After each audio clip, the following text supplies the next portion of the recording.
centuries later. But things are changing. Science is moving. The world is developing. And one of the things I always tell people is that Azikiwe and Awolowo went to UK in a ship, and they took 6 weeks to get there. When Baba wants to get to UK, he does it in 4 hours. Are you going to say that, you are afraid of the plane, therefore you want to go like Azikiwe went? No. There's improvement in every aspect. So when facts is, and then it is a misconception to say that SARS-CoV, this was done in a year. It's not true. The foundation for it started with MERS-CoV, SARS-CoV-1. These are vaccines that are available. And the same foundation was used in making SARS-CoV-2.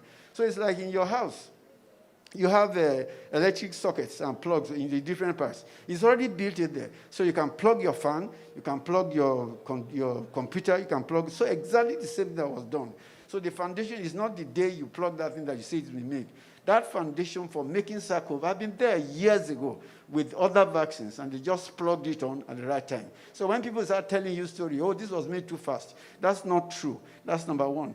The security about efficacy and safety was never compromised. The same time that was used in testing the efficacy of Ebola and all that is the same time and this that was used in testing the efficacy of SARS-CoV-2. Next slide, so that, please, when you go out, because you are the champion of the people, you should be able to give information to our people so that they don't get themselves confused. Next slide, please. So how does it work? Just like any other vaccine. The COVID vaccine helps our body to develop immunity because you give it something that is not the virus. And then when the real virus comes, then it protects your body. Next slide. And this is just showing how they did with the Oxford vaccine, how they started with the chimpanzee adenovirus, and the SARS-CoV virus at the other end.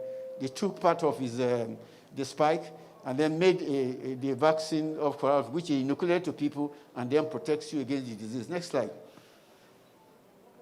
Please go through this one fast. It's just a list of the slides of the vaccines that are available now, what they contain. Let me talk about, because that's what concerns us, vaccination in Nigeria. I think all these stories I've been telling is of no use if we cannot make any use of it. So COVID vaccine in Nigeria, we have 3.9, I think it's a little more than that now. I think somebody gave us 100,000. And then that was on the NTA, everybody heard about it. Even my president clapped when they gave that to 100,000. So it's now 4.1. We're supposed to vaccinate about 4 million people. I mean, there'll be about 2 million, actually. So you're giving 2 to them. The Oxford, whatever he calls himself, or the Johnson, or with the Sputnik. The rollout issue started, but we have problems with it. And then the side effects of some of them, giving the broker, these are issues that you and I need to be discussing and telling people so that we give them the real information. So ours is a dilemma of a beggar nation because we will not do what we are. So we became beggars. And therefore, because of poor political leadership. So that's why I was saying I'm so sorry the governors are not here so that they can hear, from the truth. The ones their commissioners tell them is not correct. So let me and you tell the governors what they are doing so that they can do it better for us. So dilemma of a beggar nation, political leadership, those are the problems where we are. When the vaccine came, there are what you call proactive countries who care about their people. Before the vaccine was made, they already started buying. They took a gamble, and the gamble paid off. Then there are inactive countries like us who are waiting for donation. And even when the donation don't come, we still be begging for donation. When India says, I'm not going to give you vaccine because I have my problem, we start running around and say, okay, we're going to give you, we put 2 billion naira to this thing. Well, for what? You don't know what you're going to buy. You don't know where you're going to bed. You say you give me $29 billion to buy. Buy what?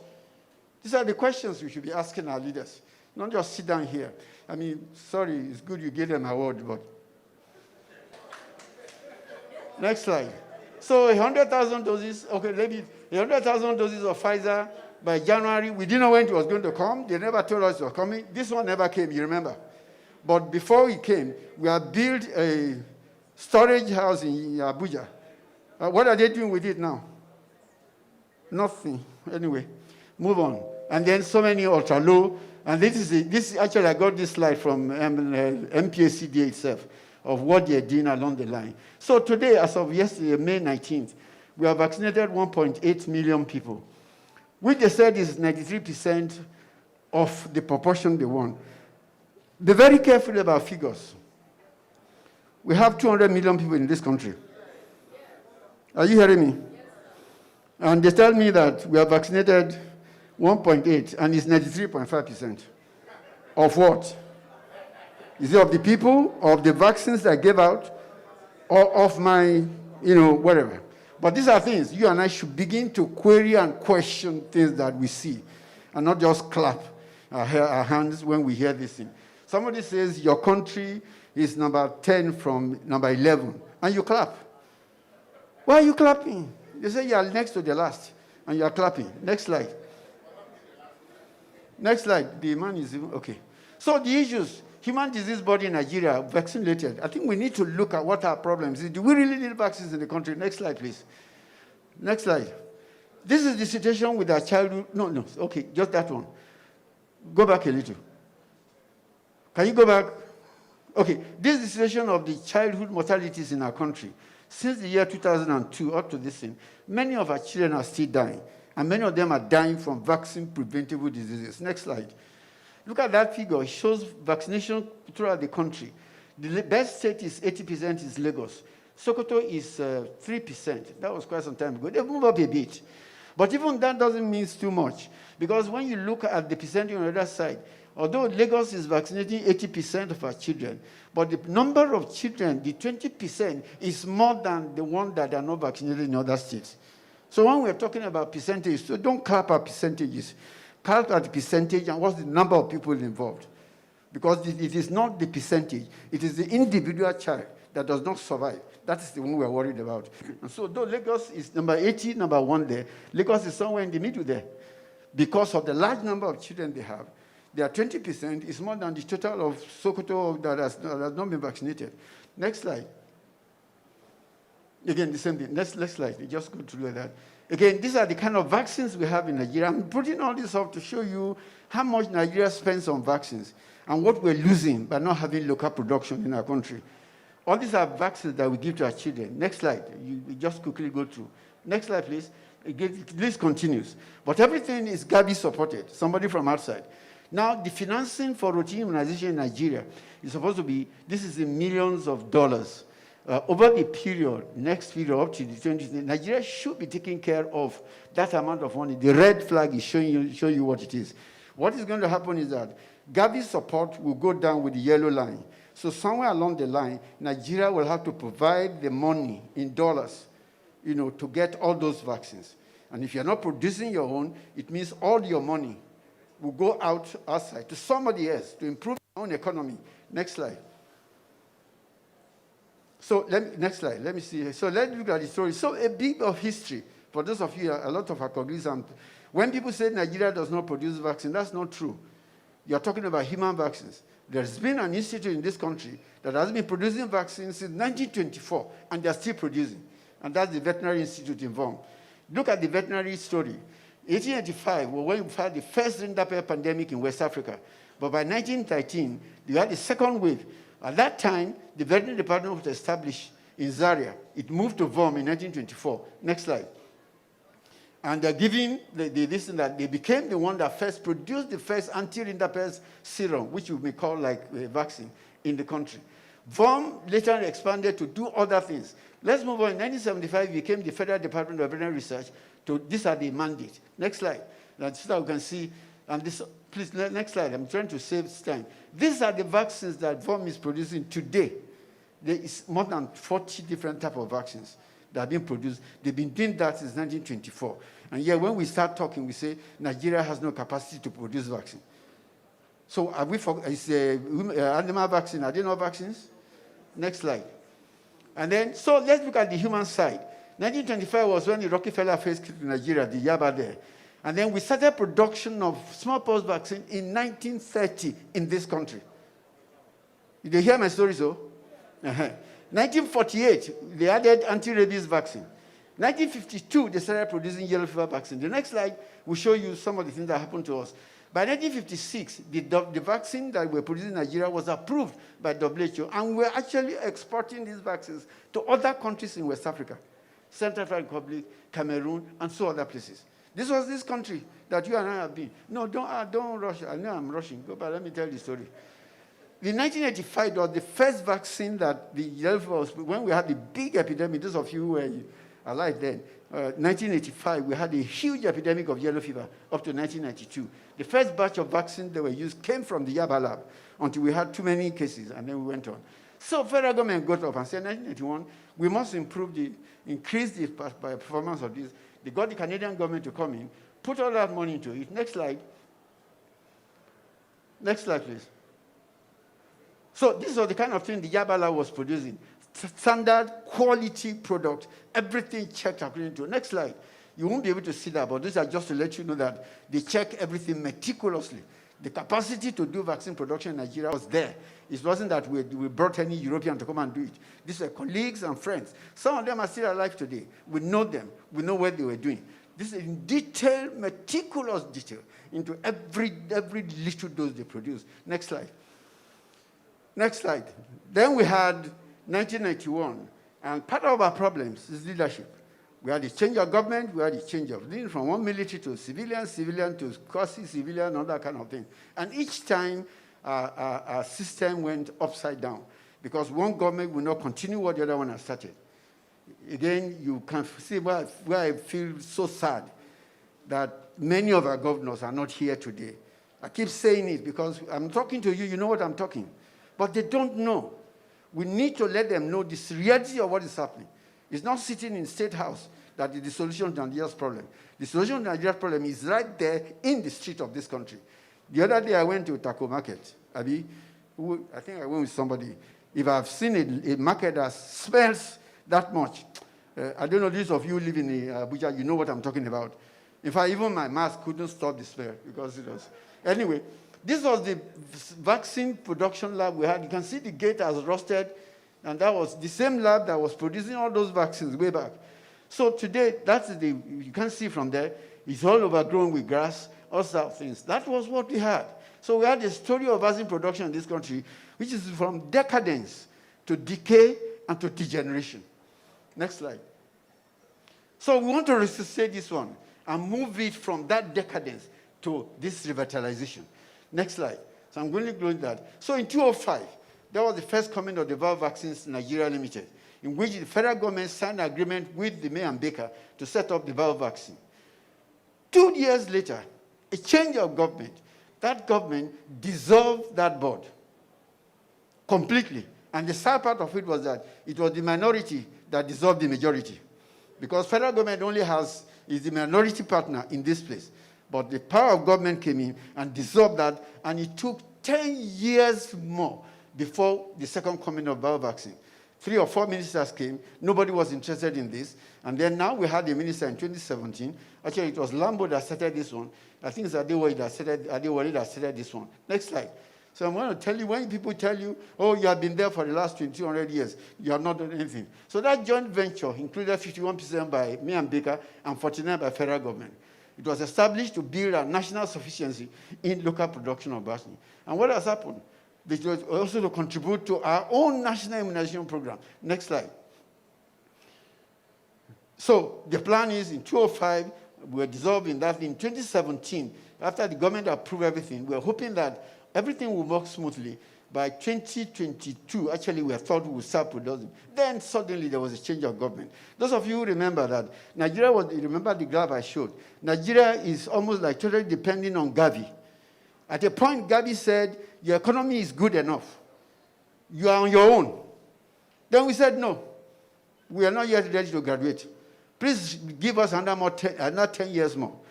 At that time, they had signed an agreement with BBNL and said that, you will start whatever Gavi is not providing from 2018, that you will be producing that. Then they changed the agreement and then move on to 2028, which means your government, your company you set up can no longer guarantee what you have said because you are now gone back to beg Gavi to continue to provide you with supplies. Next slide. So when people talk about finally, the BVNL, which is set up, is now being set up at the full site at which about 15 hectares of land have been provided to build. Next slide, please. In which you have a plot of land. Next slide. This is the kind of structure that is likely gone there. We actually gone far to the point of getting partners, construction partners, and others to sign an agreement, which hopefully this activity will start. But there's more story to that before we continue. Please go quickly through that because I know time has gone. Leave it at that one. So it's supposed to create jobs. No, go back, go continue. The aim was to create jobs to, as a country. Health is a national security, so that we have our security in our hands, not in the hand of external people. And those are some of the things. So we're going to also get engaged in R&D, not just to look at whatever it is, but there are certain diseases which nobody's going to find vaccines for, but they create problems in our country. Lassa fever, for example, even yellow fever. They're not interested in all those things because it has nothing to do with the economy. So it is us that will have to take our own problem in their hand. And that's why the research and development comes in, where you are bringing the best of our brains. And the talents are here in this country. It is just the enabling environment that cripples all of us into what we are. Next slide. So the plan was to improve the environment for doing business and then upgrade those basic infrastructures, power and something. These are the constraining things that's not making vaccine production. How the guys involved are doing it, it's a miracle. But we must give them kudos for what they're doing. Ensuring good governance, because without it, forget it. A government comes in, a member of the National Assembly comes in, they want you to do one thing that you're not supposed to do, and you're supposed to pretend that it is all right. And they talk about oversight visits and underside dealings and all that kind of thing. Anyway, so the aim is to create a regional vaccine production for the ECOWAS region, not just for Nigeria. And so we're working, and we're hoping that in the next 3 to 5 years, we should be able to start local production again as we were doing before. Next slide. Sorry, move on. The concluding remarks, I'm going to that slide. Why have we, no, go ahead. Why are we not producing? Instead, there's a hostile environment for doing business in Nigeria. I will tell you one or two examples. We needed a document from the government to say that there will be a market for this vaccine in the country. All you needed to do was for the government to write a letter and say, when these vaccines are produced, we will buy it. Do you even have to ask that question? The government has 49% in the company. And you're asking the government to say, when my company starts producing things, I will start buying from my company, not from somebody else. It took us 15 months to get that letter. 15 months. Of course, the partners were tired and they left. And then there was the issue of the land that we're supposed to use for this in the CFO, whatever was not approved by government. It took another 20 months to get the CFO from the government for what they call their equity. So you can see when an environment for new business, that's what we have been facing. So when you hear people in the paper say, what have we been doing? Why have we not produced vaccine in the country? You now begin to see some of the problems faced on a regular basis.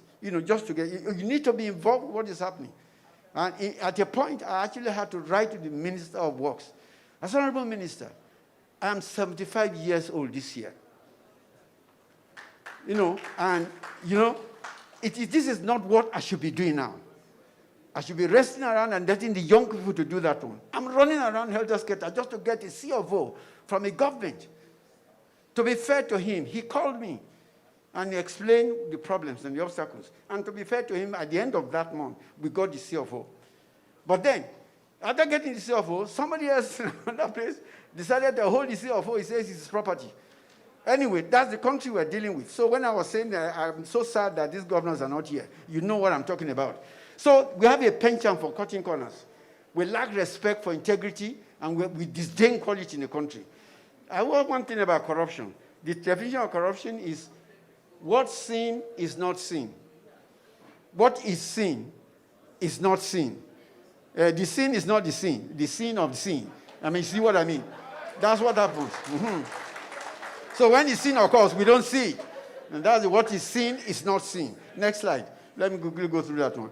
This look at this enabling environment for effective performance. Electricity supply over the years in different parts of the world compared to your country. Next slide. I'm coming to the end. Leadership. Nigeria has had political dealership, not leadership. And you know what dealers are.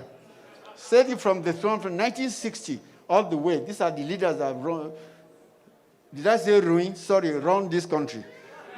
These are the leaders that have run this country. But in dealership, not in leadership. Next slide. We had a governor who said COVID vaccines are introduced to kill us. That was Governor Bello Yawa. I said he should give him a title next year. And I said it couldn't be true that the governor would be saying this. He went around and actually said that the thing is poison. He's not going to take it. Although he's not telling you not to take it. The way we worship governors in this country, the man said that one. Will you go for it in his state? His palm sec will not go except he does it secretly so that he doesn't get sacked. Next slide. Then they talk about 10 billion being used for this country for local vaccine production. You must have heard about that. It was all in the papers. And you said, what are we waiting for? You know, that's why this is not even up to 10 billion, but I just put here to show what 10 billion looks like. Next slide. So there was something came out in a Punch of May 9, and they were asking me, what are the reasons why we cannot produce? And I said, look, the challenges are many, and they are multifaceted. Inconsistent government policies, that's number one. The overriding of national interest by personal interest. I don't have to explain that. You know what I'm talking about. That Nigeria continues to import vaccines through translucent procurement processes because they get their whatever. So to get needed approval takes forever. The time bomb obstacles placed in the way of doing business in Nigeria, some of this other one. Next slide. So many people who loudly proclaim and carry the banner and flag of accountability and transparency, they are only there to milk this country dry and use you as a conduit pipe to drain our national resources into their leaking and pockets. But I'm still hopeful that with faith, that all the bandits and all the evil men and women in our country, whether in the executive, in the legislature, in the judiciary, in the civil service, even among the public, will be overthrown by the combined forces of integrity, transparency, accountability, honesty, integrity, and godliness. Only then can we have Nigeria that we desire. Next slide. So what do we need to do? You must demand equity. You must ask for fair play. Wherever you are, in your own area. Don't leave it to other people. You have a right to ask for it. Fair justice and distribution of health facilities in other facilities. You must demand accountability, even in your society, in your association, your leaders, your whoever the president. You must demand accountability for them. That's the only way we can get to that level. Now, let us end this bickering amongst us, health workers. You have the Olori Agbe come to talk here about he's for all of us. Our president said the same thing. I'm for everybody, I am for nobody. Abi? That's what our president said. Next slide. Next slide, please. So, health is human right. We need to protect our people from all these diseases. Both livestock and human beings must be protected. So, through vaccination, we prevent disease transmission. So you can begin to see the important why a country must put emphasis on the vaccination. I'm just putting all that information. Next slide. This is the vehicle. Look at that vehicle very well. Tell me what direction it is going. Look at it very well. That's the vehicle that is driving COVID control in Nigeria. So you have the driver there. You're facing this way. The wheels are facing the other way. That's what happens to us in our country. Next slide. Our president is warning you. He's warning you that, you should take care of yourself. At the end of it all, COVID is not government business. COVID is you and I. COVID does not kill the government. It kills me. It kills you. And therefore, you are the most important in the control. It's not the government. And we made that mistake, thinking our government is the one. Because the COVID is like your mobile phone. Where you put it, that's where it stays. It becomes mobile when you carry it. So also with COVID virus. When you put it there, and when it moves around, it begins to mutate and cause all the trouble we're getting. So it backs down to you, the most important person in COVID control is not the PTF, it's not the PSC, it's not. I think we need to get that one. So wear your mask everywhere you're going. That's what, so before one is to be five alive. You remember the drink. Next slide. Instead, avoid crowded places. Please do only one vaccine. This is my last thing that I recommend for all the diseases in this country. It is manufactured in the best factory. It's found in 2 Chronicles 7:14. If my people, which are called by my name, shall humble themselves and pray and seek my face and turn from their wicked ways, then I will hear them from heaven and will forgive their sins and will heal their land. Nigeria needs healing. Next slide. So only then can we celebrate. I think I press that something. You can see the dancing. One more prayer. Thank you. Only then can we celebrate, in this country. Can I have the last slide? Thank you. Move on. I rest my case. Thank you very much. Oh my goodness. Please, a round of applause. Standing ovation. This presentation deserves a standing ovation. My goodness, I have laughed myself out. It was full of humor, but the message was touching. This is quite interesting. Distinguished ladies and gentlemen, this is a man of over 150 publications. May I let you know, on the website over 4,000 times, this same man became a professor at the age of 35. He graduated pre-NYSC era. Please, a round of applause for this living legend. At least now we know that what is seen is not seen. We also know that why we are in the dealership, not leadership. He has opened our eyes and referred us to some scriptures as well. So please, may I invite the National Publicity Secretary to say a word or two just before I make an announcement.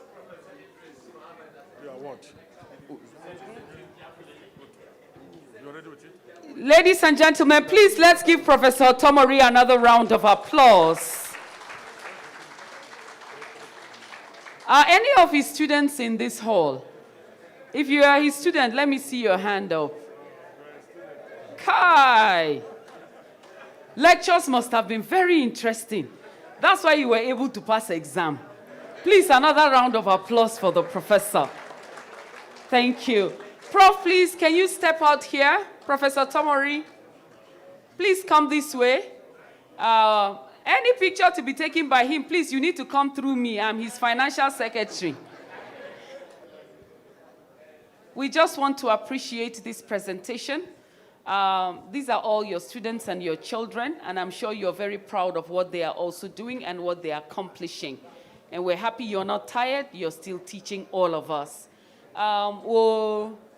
We'll request National President, please step forward. Dr. Sunday Etukudo to please come and make this presentation on behalf of all of us to this erudite professor.